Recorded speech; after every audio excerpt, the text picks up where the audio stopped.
Okay, perfect. Hello, everybody, and welcome to the Fall 2022 Motions Briefing. As always, I am Julia Lynch, the debate coordinator for the Best Foundation, and I am very excited to have you all here so we can start talking about the nitty-gritty and go over the motions for the fall. So first, I am going to give you some program updates for the Fall 2022, just in case you or your coaches have missed it. I forgot to add a bullet point, but then I'm going to talk a little bit more about some strategies for interpreting motions, and then we'll go into talking about each of the prepared motions for first the Fall West and then the Fall East. If you aren't aware, the motions for both tournaments have been published on our website. If you go to bestfoundation.bg, you click, I think it's like current events or upcoming events, and then you click the related portal for the tournament that you're interested in, scroll down to the bottom, and that is where the motions are posted. So the Fall East ones came out today. I will also reveal them later, but I'm excited. If at any point you have a question, want me to repeat something or anything like that, please feel free to just interject or to put it in the chat or raise your hand. There is not much room for, I don't have any like practice examples in here like we did last time, just because it's more of like an informational one. But as always, please feel free to engage with me as you see fit. Okay, let's talk about some program updates. And these are things that overall I think are going to hopefully improve our debates and also kind of make it easier on you. So the first one, which has been posted on the website, is that the finals motion for these tournaments is going to be impromptu, as opposed to previous years where they are prepared typically. We wanted to shift to make this motion an impromptu round so that we don't have a majority of our students preparing two sides of a motion that they are very likely not going to debate. So we thought that this was a better use of your time while also still hopefully providing for a better debate, in that we're evaluating the skills of the debaters and not necessarily the extents or their time of their prep or the time that they have with their coaches. So as a result, we are going to allow for 1 hour of prep for the finals motion, which is going to be different. But because of that, on Sunday, expect to have debate rounds starting earlier than maybe the rest of the tournament so that we can accommodate for this. But good news is, and I hope that you guys will be excited about this as well, is that we are trying to fit in additional prep time for impromptu debates. So hopefully allowing for 45 minutes of preparation for impromptu for preliminary rounds and that 1 hour for finals. We have to wait to see what the registration and schedule looks like after it closes for both of the tournaments, but it will definitely be announced on the schedule and it'll be clear at tournaments for how much time you will have for prep for impromptu debates. So I think that this will hopefully work out so that you guys can have more time to work with your teams and feel better prepared. But as you know, there's no guarantee for us to be able to have this for the preliminary rounds just because the schedule is already so tight. So keep an eye out for that on the website. And yeah. And I think the last big change is that we are keeping the 3 to 5 person team model that we started at Nationals. This is so that two teams can be more flexible, so that if we have students from schools that don't come out to an even number of teams, you guys can form 3, 4, or 5 person teams, depending on what makes sense for you, your school, and your team. This is, again, an international norm. This is typically how World Schools Debate is done. So we're not just going off the track here. This is normal. But just a reminder for anybody that forgot since Nationals, or for any people that are new to debate, regardless of team size, only 3 people will actually be allowed to debate each round. So we use the term like 3 people will be allowed to speak per round. And it is up to each team to determine which debaters will participate or speak in each round. Once the debate begins, so once we hear the first proposition speaker stand up to give their speech, only the 3 speaking members of the team are allowed to work together and participate in the debate. The other 1 or 2 members that may be a part of your team can observe, but they can in no way assist you as a team. So they can't give hand signals, they can't pass notes, they can't text you or slide into your DMs or anything like that. They need to just observe. And if the judges are instructed to monitor this and there's a protocol that happens, which hopefully does not happen, but if we find that people are violating this rule, there's like a verbal warning, and then there will be a report, and then potentially you will be given an automatic loss. So please don't break this rule. Let's keep it fair. However, it is important to note that all members of the team are allowed to assist during impromptu preparation. So a 4 or 5 person team, each of those members of the team can participate up until the judge calls up the first speaker. Something else to note is that in order to be eligible for a speaker award, you must speak in 3 debates. So you can't just go up and give the best speech of your life round 1 and then kick it back, call it easy, and expect to get an award. So please be mindful that if you are in especially a 5-person team, and you are kind of vying for a speaker position, or a speaker award, please make sure that you are working it out with your team so that anyone that is interested in that or whatever is participating in at least 3 debates, not including finals. So 3 preliminary debates. You can sit out for 1. Again, it is entirely up to the team to decide who speaks in each debate, and there is no requirement that all members of the team speak during the tournament. So, for example, the same 3 members of a 5-person team could debate the entire tournament, and the other 2 members would only assist with preparation. I don't necessarily recommend that. I mean, even if you have some people that are totally new and don't feel comfortable, at least having them debate once is really good. I think that debating in a tournament especially is the best way to improve. You can have an entire semester of research, practice, and stuff with your team, but participating in a tournament is going to give you probably more learning and knowledge, and also get you over your stress and anxiety about it. So this is an option, but I don't encourage it. But what I more so see is that all 5 members could rotate who speaks each debate throughout the tournament. And how that works is at the beginning of the debate, the judge should ask you who is speaking. You will give them the names, and they will automatically have all 5 potential people in there, and they just select from the drop-down menu. So it's easy. Questions about any of these program updates? Okay, awesome. This is mainly for coaches. Registering teams with 4 or 5 people.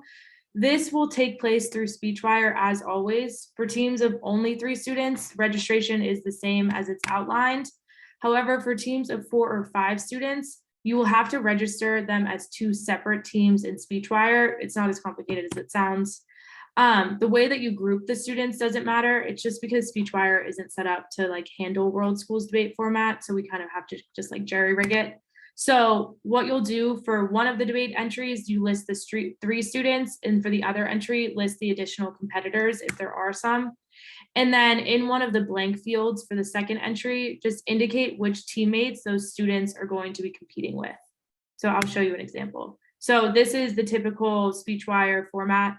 You'll see here, say that this team up here was a team of 5. So you would just put debater 1, debater 2, debater 3, et cetera, et cetera. Here is the blank space that you use to indicate which team these debaters are linked up with. And then down here on the bottom, here are some examples with names. If Petter, Lena, Morgan, Amanda, and I were a team, my coach would register as this. Okay. So here you see I put the names, teamed up with Julia, Petter, Lena. Okay, any questions about this from coaches or students? Lovely. Oh, and then the other thing is just please make sure that you are putting them in the correct division on both lines. So whatever the division is for the one team, they have to match for the second one, just so that we don't have to call you and figure out which one it truly is. And if for some reason you decide to drop a team, make sure you decide to drop both parts of the team. Just make sure you're being careful about how you register. Okay, next we are going to go over some reminders for interpreting motions. And this is general information and general advice that I think should be helpful for both new and experienced debaters, because it's something that I have been struggling with enunciating, whatever. And the following slides are given courtesy of the DPS Modern Indian School Debate Club in Doha, Qatar. They are the hosts of the War of Words Debate Championship, which we are really excited to be sending an awesome team of debaters to compete in a couple weeks. So thank you to them, and I hope that this information is helpful. Okay, general team strategy. The goal of the proposition is, let's read this and I'll kind of break it down. So by fiat, it is assumed that the policy can be enacted. So what fiat means is some Latin term that basically means let it be done. So this is a theory in debate that's basically like, we assume that the thing that the proposition is proposing can be enacted. It can happen, which basically means we're not going to debate about whether or not we have 17 members of the government or of the legislature to agree on the policy. We assume that it's going to be done and therefore just evaluate the legitimacy and effectiveness of the policy. This is just a general guide to how we should be looking at debate. The opposition's role is, again, they are able to argue on the legitimacy and effectiveness of the policy, but they also do, and this is something that we obviously talk about all the time, especially last year, is this idea of a counter model or a counter proposal. So I think this is the best wording that I've seen, which is that they have the choice of forming a counter model. However, it's not a criteria for judgment. So basically what this means is that, say the topic was mandatory voting, and the proposition says that everyone has to vote in national elections or else they face a fine and potentially jail time. The opposition can say, we don't think this is a good idea, and we think like something like automatic voter registration is a better way to address voter turnout while also preventing people from losing their rights. So, and then they'd have a bunch of other reasons why mandatory voting is bad. So that would be an example of a counter model that the opposition could enter into the debate. But the thing is, what this means is it's not a criteria for judgment, is that at the end of the debate, as the opposition, you cannot be like, vote for our team because automatic voter registration is clearly better than like mandatory voting because XYZ, here are all the advantages, right? That's not the purpose of this type of debate. You can present it as an alternative option, which disproves why the proposition is a bad idea, but you can't advocate it and ask the judge to vote for your policy or your proposal as opposed to the proposition. So you could be like, we've proven why why mandatory voting is really bad for XYZ reasons. We've also shown you that it's not necessary. There are other things that people can do, like automatic voter registration and increasing get out the vote, which are all ways to improve the issue without causing the problems that they're talking about. Right, so you're doing it in an embedded manner that doesn't kind of necessarily advocate for it. Questions about this?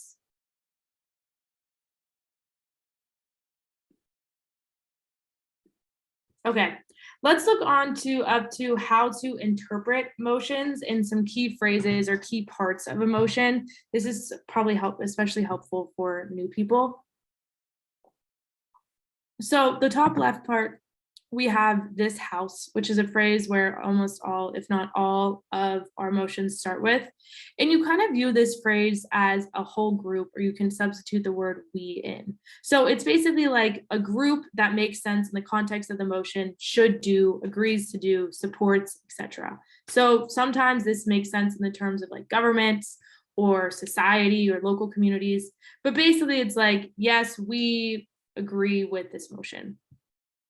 And sometimes, like I think what we saw at the Nationals, where we had the motion about environmental activists supporting nuclear energy, it was like, this house as environmental activists would pursue nuclear energy, right? That is where the motion itself specifies what the house is, and you approach the debate in a different way, in a way in which you're looking at not generally, is this a good idea, but from the perspective of the specific actor, the actor being environmental activists. So the people that are overtaking or undertaking the motion. So We try to stay away from these because I think that it adds unnecessary complications, but something just to be aware of. Next, info slides. We don't have any info slides for the prepared motions, but there are potential info slides for some of the impromptu motions. So be prepared for an info slide, which is basically an additional description or clarification of the motion given at the time that the motion is released from us. So from the people running the tournament. And the info slide should be considered true in part of the motion. It's not up for debate. It is something that provides more context, and both sides should just assume, yes, this is a correct, this is part of the motion. This just gives more context. It's not debatable. Questions about what I've talked about so far? Okay, let's talk about being at an in-person tournament, particularly with impromptu debates. Clarification here, which is that once the impromptu motion is released, you have about 10 minutes to ask not your judge, but preferably me or somebody of the best team, which will hopefully direct it to me, for clarification of definitions of the motion or understanding of the motion itself. So if you don't understand a word, you are confused about what something could be interpreted as, you can ask for clarification. Depending on the question and what the answer looks like, we will answer that. But this should be done within the first 10 minutes so that we're not coming to these realizations 10 minutes before the round start and it throws you off and it throws us off. So 10 minutes I'll probably be in the tab room or wherever we're releasing things so that you can come to me and ask questions if you need it. And lastly, which we'll cover more in depth, is do not limit the scope of the motion unless restricted by the virtue of the wording of the motions, which basically means don't create artificial boundaries or put an artificial limit on the scope of the motion or who it's going to talk about. So we'll look at this more in depth, but generally what I'm trying for us to improve on is to be talking, like getting at more of the spirit of parliamentary debates, especially world schools debates, where it's kind of like you're just talking about things in generally, and if generally things are a good idea, and kind of forcing people to take those harsh positions, not necessarily carving out what you think is the most strategic way of interpreting the motion, but instead taking the motion or the idea at its core and just being like, yes, this is a great thing, or no, this is not a great thing, and we shouldn't do it.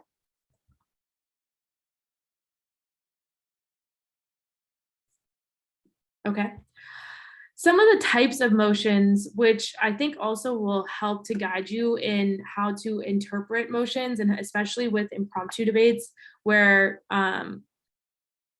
you don't have necessarily the help of your coach or the time in the world to investigate motions. We've separated, or the Doha School in Qatar, thank you, has separated it into these 4 characteristics. So here we have the acronym. So this house supports, this house regrets, this house prefers, this house opposes. And these types of debates are called value judgment debates, where you're basically just asking to compare a world with or without a certain change. So the change, we'll take a look at how this comes to play in the actual motions themselves, but it's basically just asking, like, is the world a better place or a worse off place with the object of the motion being true? So this house supports mandatory voter registration, right? We're comparing whether or not having mandatory voter registration is better than the present, than not having it. So just doing a simple comparison over a value.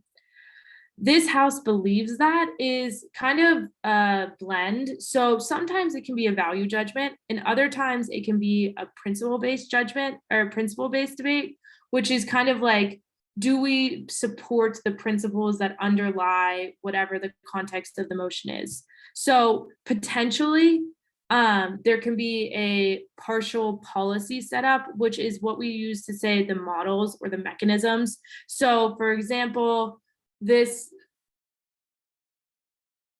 I have to look at an example. I should have had that up.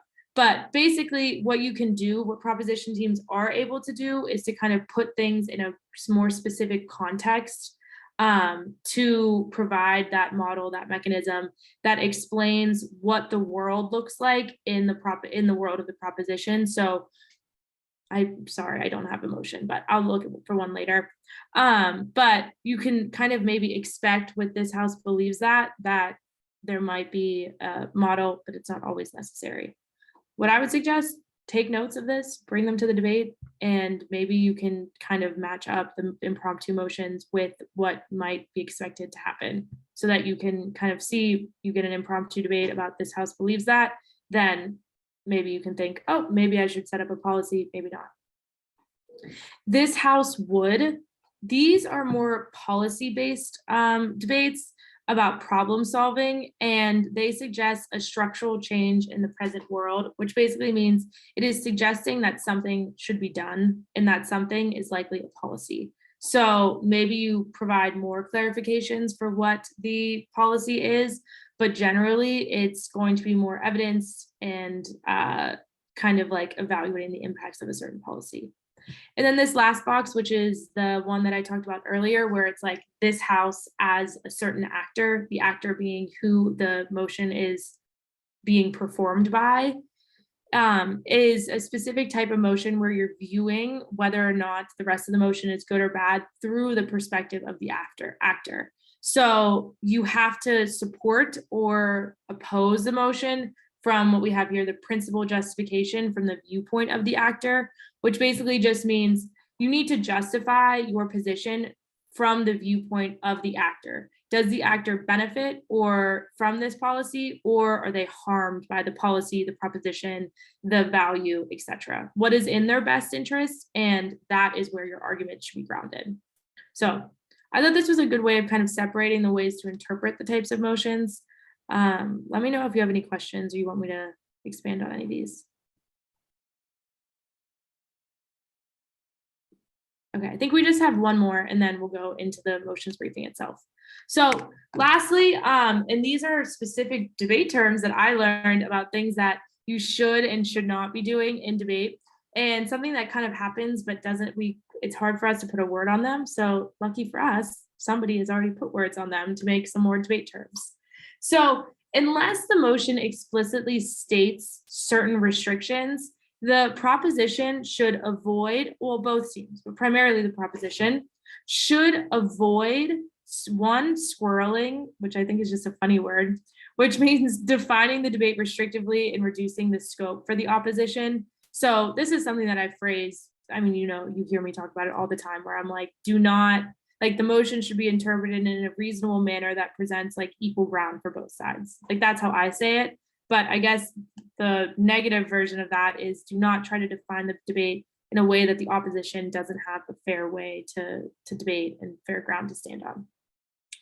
Also, we should be avoiding place and time setting, which means narrowing the debate to certain places and timeframes, unless it's stated specifically in the motion. So again, this is going more broadly, talking about, is this generally a good idea? Maybe we can look at some examples, but you have to prove in a majority of instances why this is, a good idea or a bad idea.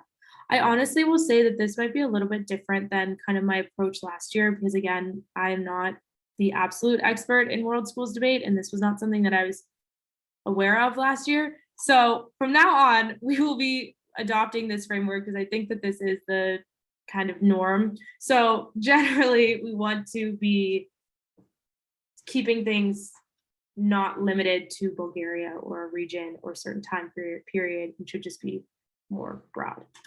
And lastly, narrowing, which I think is the same thing. I think it's just less malicious, which is you should not be limiting the scope of the debate. I think squirreling, I'm imagining like a squirrel digging for an acorn or something. Maybe that's because like you're forcing the opposition team to go in a certain direction or go into a certain area of the debate. That might not be unfair. So I think that might not be fair. So I think squirreling is more malicious. Narrowing is just something you shouldn't do. So as the opposition, if this happens, again, the place to do this is to challenge the definition. So disproving the narrow definition and debate on those grounds. But you don't need to spend the entire debate doing this. I highly discourage definition debates. The only time this should happen is if there's like an egregious set up from the proposition that basically makes it impossible for you to debate.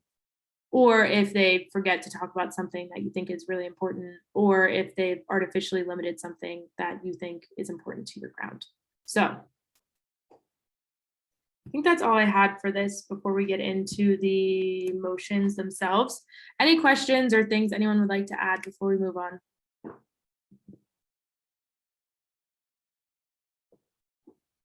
Okay, lovely. Then let's get started with the Fall West motions. Okay, our two lovely motions. The first, this House regrets the automation of jobs previously performed by humans, with examples given self-checkouts, robotic manufacturing, and self-driving cars. The other motion is this House believes that schools should actively seek to instill a strong sense of patriotism in their students. So just a reminder, these aren't given in any order, so there's no guarantee that the first motion is going to come up first in the tournament, but there is a guarantee now this time around that you will be debating both of these motions. Neither of them will be in finals, and you are also reminded to prepare both sides of the motion because you won't know your side assignment until the tournament itself. Whereas for the impromptu debates, you will find out the motion and the side at the tournament at the same time, so you will only prepare one side of the debate for the impromptu. Okay, so we'll go at these one by one, starting with the automation motion. The way that I've been doing this in the past is kind of pulling out key words and phrases and then talking about what the core of the motion is or what kind of the core question is, so that you can kind of have a starting point for how I would interpret the motion. I am not the all-knowing. You very well might have a different idea or kind of argument style, argument ideas. So this is not necessarily how you have to debate, but this is what I imagine the debate to be whenever I selected the motions, and I think that it would be helpful at least as a starting point for you all. Okay, so the first one is regrets, the first word that I pull out, this coming from the things we just talked about, thinking about the world would be better without. So the world would be better without the automation of jobs, period. The other keyword is automation of jobs, which we'll talk about on the next slide. And what I would expect a proposition team to do, maybe not at the beginning of the debate, but just generally, is to kind of isolate a few examples or types of automated jobs. So jobs that are currently being automated, have been, or are expected to in the future. To kind of give some more context to the motion and give more concrete examples that their case can be based on, and so to give the judge a clear idea. So, for example, we have self-driving cars here. How is self-driving cars affecting jobs? Probably want to parse that out because it's not immediately clear from the motion. And hint, hint, I think that self-driving cars and trucks are going to be a big part of this motion. So I would check that out. Okay. Let's talk about the keyword automation. And the way that I wanted to do this was by separating or distinguishing between automation and, this is a big word, mechanization. So look at the core, like mechanic, or kind of the way things move, automation for the other one. So first, let's look at what it means to mechanize, or what mechanization is. Basically, this is the replacement of a human task with a machine. So the primary goal of mechanizing things or mechanizing parts of a process are to probably lessen physical labor and reduce the need of human energy. So this is not, the motion we're talking about is bigger than this. So this example would be like, say, an assembly line where there is a conveyor belt pulling different parts, and maybe the parts are coming from another conveyor belt, but there are still people that are taking one part, choosing to put them together, and then putting it onto the next assembly line. So core industrial revolution, I would say, falls into this mechanization category. So it's not as significant as automation and not necessarily the core of the debate. So the distinguishing factor that makes automation so distinct is that it's more involving the entire process of a job or manufacturing or of like an industry. So This displaces not only the physical labor, but the mental labor as well, reducing the need of human judgment.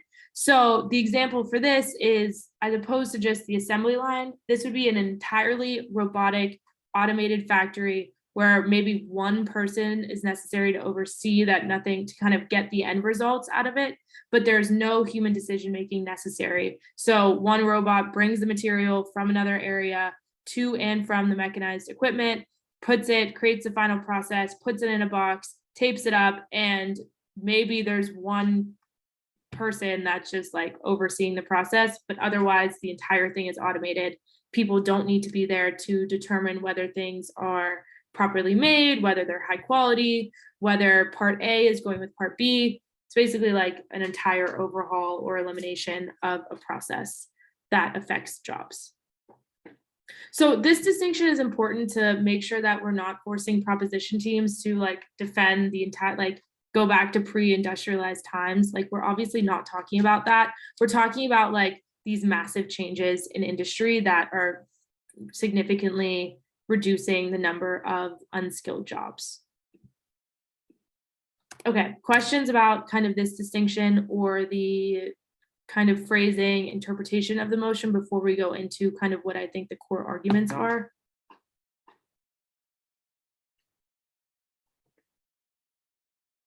Okay. So what I think the core of the motion, and basically what is it really asking, what arguments should we expect, is what I said earlier. What world is better? This is oversimplified, but when I was trying to do this is, which world is better? One that is probably more efficient, but offers fewer jobs, or the inverse, maybe less efficient, offering more jobs, requiring more salaries to be paid, et cetera, et cetera. So kind of parsing out what those worlds look like. And then obviously the core of the motion is, what is the impact of automation on workers, companies, innovation, and the economy? So what things can we benefit under automation, what things suffer, and how do those play into the different sides of prop and op, and how do we weigh those things? So these are the things that I would suggest that you consider when you are preparing your cases. Okay. Last questions for the automation motion before we move into patriotism. Okay, patriotism. This House believes that schools should actively seek to instill a strong sense of patriotism in their students. So this House believes that. This is one of the ones that could potentially have a policy, and I naturally did that anyway, so I'll show you how that comes up later. So key words or phrases. The first is this: schools should actively seek. Proposition is probably expected to kind of talk about what this looks like, maybe present a model and present ideas in which ways that schools would be instilling this strong sense of patriotism. Are they integrating patriotic beliefs and theories into curriculum, into the culture of the school? I think later I have examples of that. And the other key word, which is patriotism, which is love for or devotion to one's country. And I'm going to distinguish this from nationalism in the next slide. Okay, so the key word here is patriotism and not nationalism, although there can be kind of one can impact the other and vice versa. So we'll talk about that later, but I did want to make this distinction so that we're all clear and on the same page of what the motion is intending to talk about. So as I said, patriotism is the love for or devotion to one's country. Typically, this is shown in support for military members, civil servants, government officials who all kind of dedicate their life probably to not get paid very well or not to get many benefits to support their country. Other ways that this happens is like by displaying a country's flag, saying the national anthem, maybe things that you could incorporate in the model proposition, things like that, talking about national heroes, etc. So one thing that I think, something that non-Americans find very weird, or at least I think they find weird, is that in most public schools, including my public school, at the beginning of every day, basically in like your class teachers period, which we used to have at the beginning of the day, everybody would stop and you basically had to stand, put your hand over your heart and say the national anthem facing the flag. You didn't have to, so you could choose not to do that, but generally it was expected and there was time dedicated to say the national anthem, like recite word for word, facing the flag, everyone is silent to do it. That is an element of patriotism that's prevalent in American schools that I think many Bulgarians might find very weird, but something that I grew up with. And yeah. The difference between patriotism and nationalism is that nationalism is kind of, or at least what I've been reading, is that it's kind of like an aggressive form of patriotism. This emphasizes loyalty, devotion, or allegiance to a nation and holds that the obligations to the country outweigh other individual or group interests. So what this means is that a person's love for their country should supersede almost most other things. So especially in the context of like global politics or geopolitics, is that the country needs to be, countries' interests need to be prioritized over the interests of other countries, potentially to the other country's detriment, so that the other countries are not benefiting or they're being harmed in the process.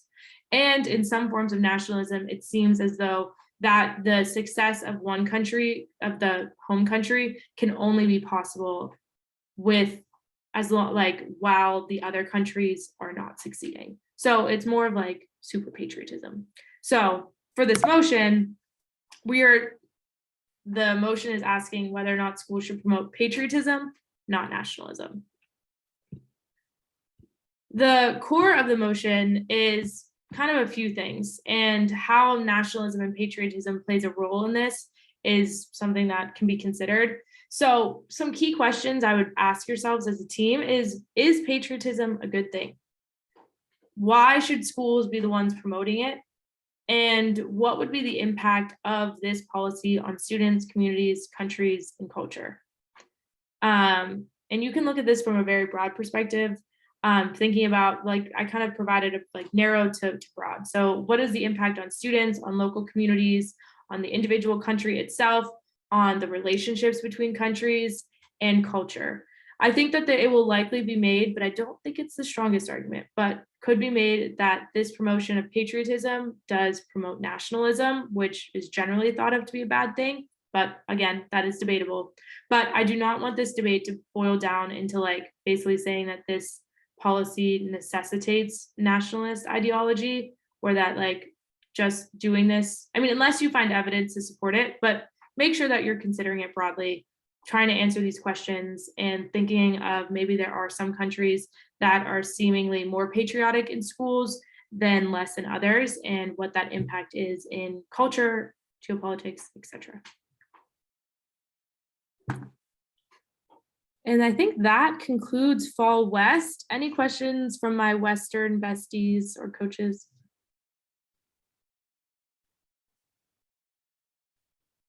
Okay, if you are competing in the West, I do recommend that you stick around. We only have maybe 15 minutes left.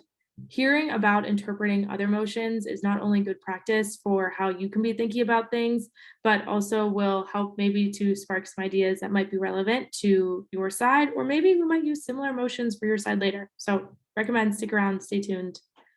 Before I do that though, again, these are the impromptu hints for the West tournament in no particular order: technological innovation, social something, and privacy.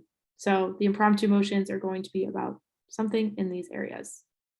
What I recommend is maybe doing a quick Google search of major issues related in these categories. I know they're very broad, but having general ideas of kind of like rights of privacy, or general ideas of what sort of technical innovation is happening, general, I don't know if there's much you can do about social, but doing some preliminary research within these categories, and you can print the stuff out, you can download it on the computer so that you can access them during impromptu prep. That's totally fine, but you just knowing that you can't use the internet once impromptu motion is released. So if you have it downloaded, if you have it printed, it's good to go. Just make sure your judge is aware of what's going on. And yeah. Okay, let's move on to Fall East. Our motions are: this house would significantly restrict short-term homestay rentals like Airbnb. This house would ban surveillance technology in the workplace. First one, restrict short-term rentals.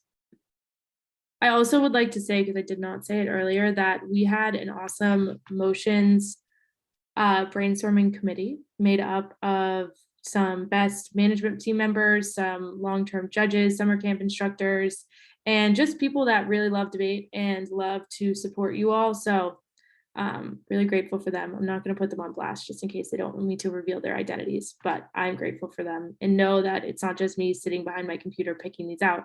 It is instead a big group of us talking for hours about what we think would be a great way for you to debate. So thanks, everyone.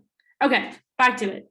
This house would significantly restrict short-term homestay rentals like Airbnb. Significantly restrict, which means to severely limit the number, availability, or accessibility of something. So we're going to say that we're doing that in the context of rentals. Short-term homestay rentals are just a very long phrase that means to rent out, for example, a well-furnished flat for a very short period of time, like a few days or weeks. So basically Airbnb's model, potentially Vrbo vacation rentals by owners. But these are distinct from things like hostels and hotels for the most part, where it's a business running like it's an established business in targeting the tourist industry that kind of follows regulations and stuff like government regulations. These are people that are kind of private people that are listing their flat on Airbnb to make some extra cash.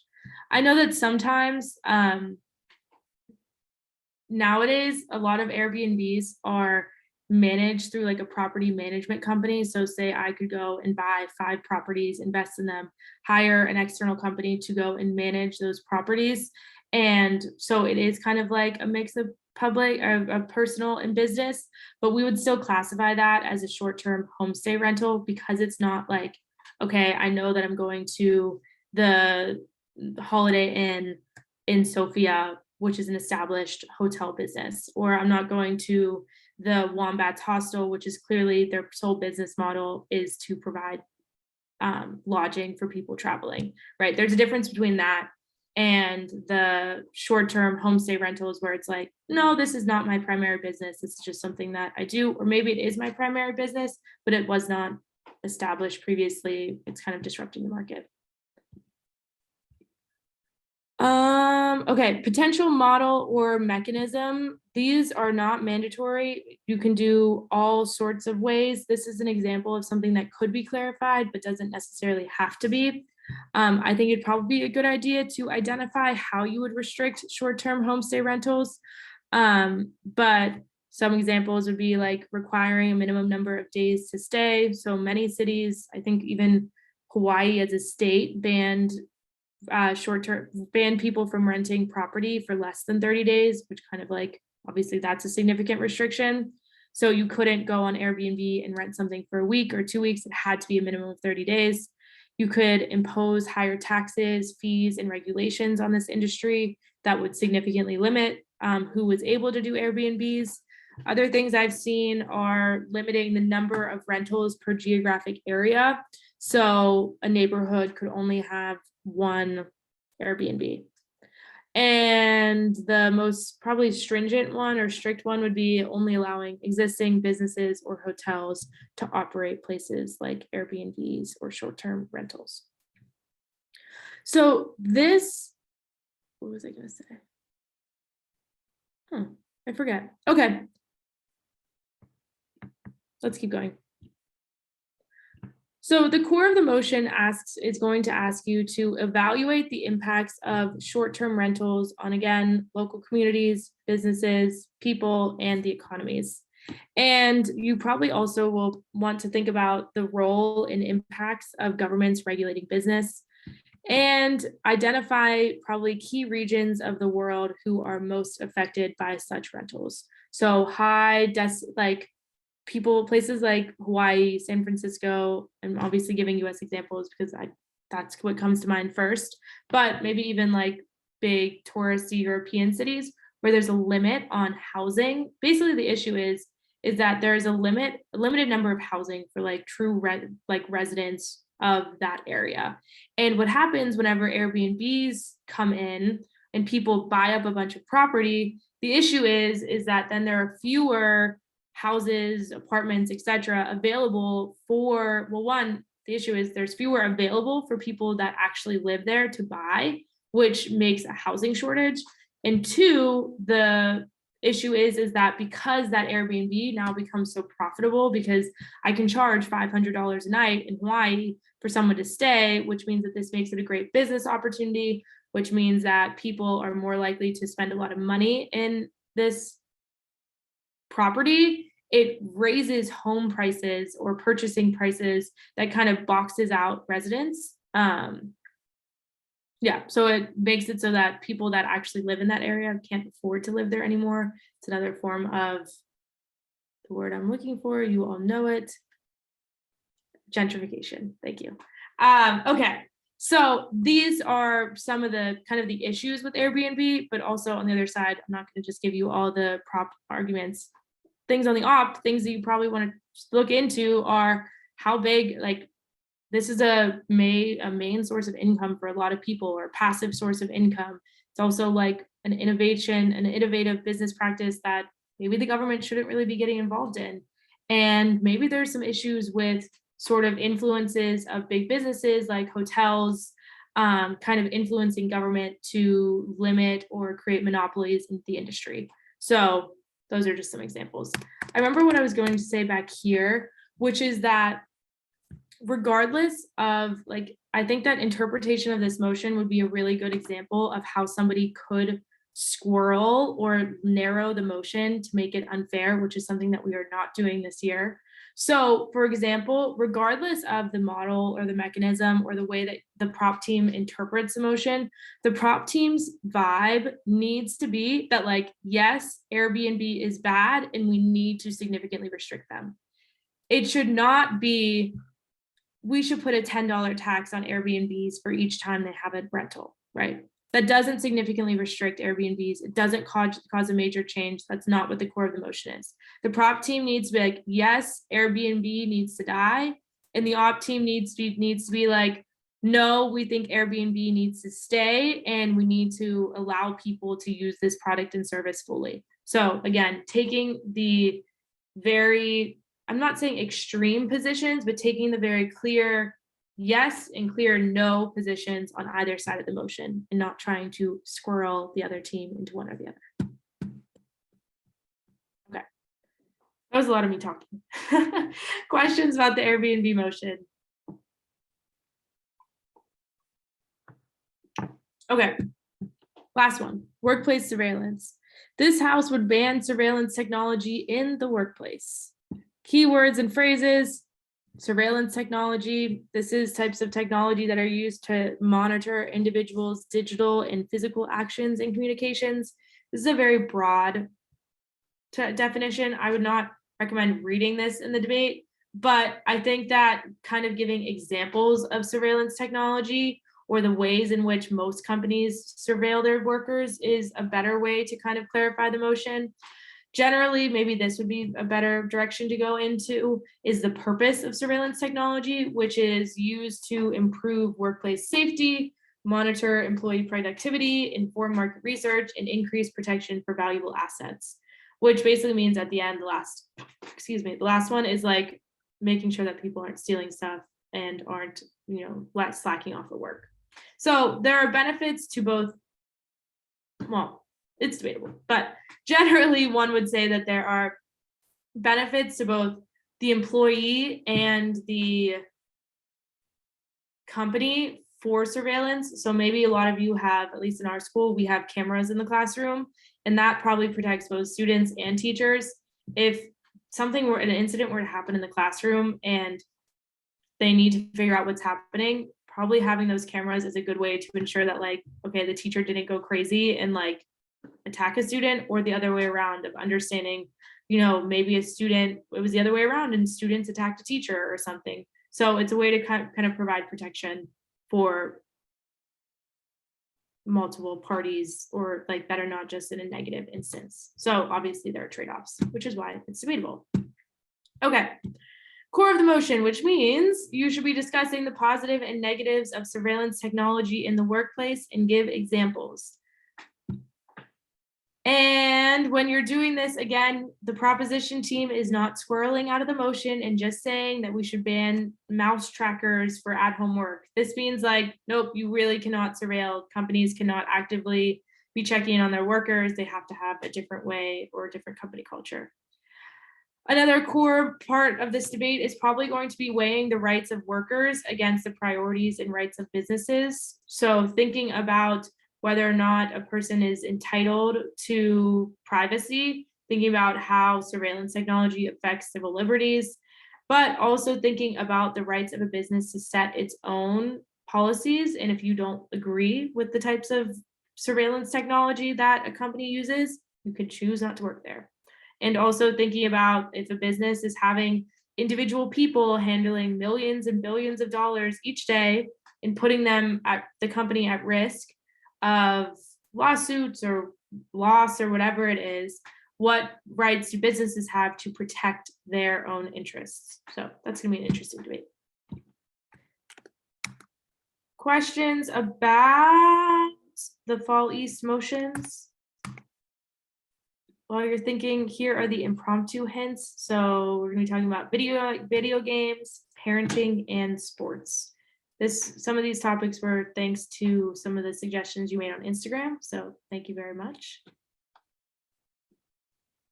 Here's my very long list of references, because I did not just make things up, and plagiarism is bad. Yes, Desi? On the motion about surveillance technology, because it says this house would ban, and like, of course, ban doesn't have to mean like legally prohibit, but that's also like a reasonable definition, I would say. So under the house, is it more reasonable to assume we mean a specific company decides for itself, or do we mean the government is going to ban all companies from doing that? I would take the more broad approach and say, I mean, I don't even think you need to like specify that it's the government, but like workplaces would be banned from using surveillance technology. Okay, thank you. Okay. Any other questions? That was good. Okay. Again, plagiarism is bad. And a reminder that although this is sadly the last debate seminar for this semester, tomorrow we have a lovely rules, do's, and don'ts seminar with Morgan at 6 p.m. So please be sure to find that on Facebook. We've been getting a lot of random one-off questions that I think are answered in the rule book. So if you haven't read the rule book, at least please attend this session and then also read the rule book. Also encourage your coaches to attend this session because it will be helpful, because obviously we need to be treating our new lovely coaches with grace as they are taking on this very hefty responsibility. And you may or may not have the answers, and they are in a learning process. So hopefully our coaches are able to come, but also just as a general reminder, be grateful for your coaches that are stepping into this role, especially those of you with ETAs who are new and are still learning. I am obviously available for questions. I'm kidding. I'm always open, as are Morgan, but we hope that this will answer a lot of common questions that we get to help everyone involved. And with that, I will see you all in a few weeks at regionals. You can expect me in my full best gear. And yeah, I see one last question. Tanya says whether all debaters would receive a certificate even if they don't speak.